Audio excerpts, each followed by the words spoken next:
Eh ben bonjour, moi je m'appelle Olivier, je suis accompagnateur en montagne et gardien de refuge.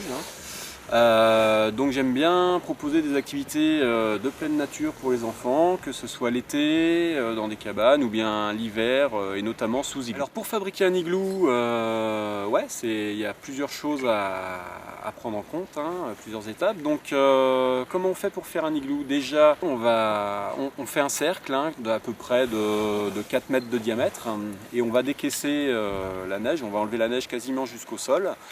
Et sur l'extérieur du cercle qui est tracé, on va mettre des briques. Nous, on utilise la technique des briques pour construire les igloos. Donc, on remplit des caisses avec de la neige. Donc, des fois, la neige est sèche, ça ne marche pas très bien, il faut rajouter de l'eau. Et puis, des fois, on a une neige qui est vraiment de très très bonne qualité. On fait très rapidement des très jolies briques. Donc on fait un premier tour avec des briques, on laisse un espace pour la porte et ensuite on va monter des briques par-dessus en tournant en colimaçon et en donnant de l'angle dès la deuxième rangée de briques de manière à pouvoir avoir un joli dôme, une jolie coupole.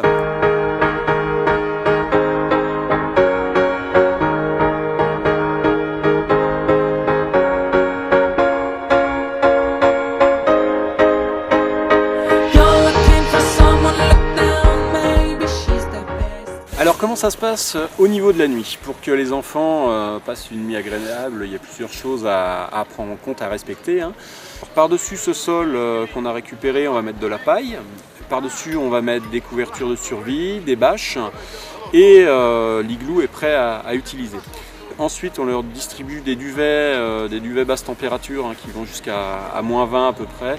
De manière à ce qu'il soit, faut quand même avoir des duvets adaptés à la situation.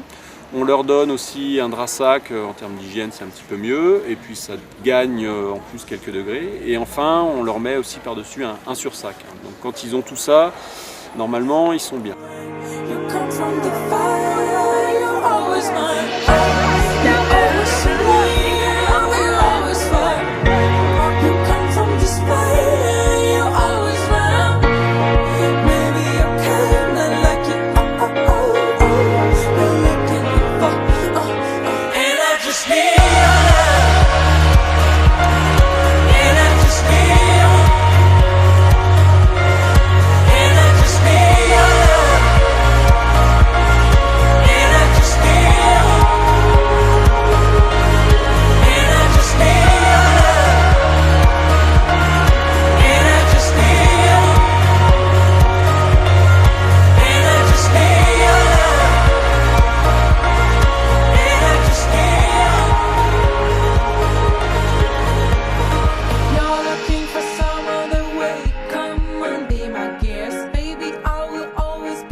Fire starts from the spark.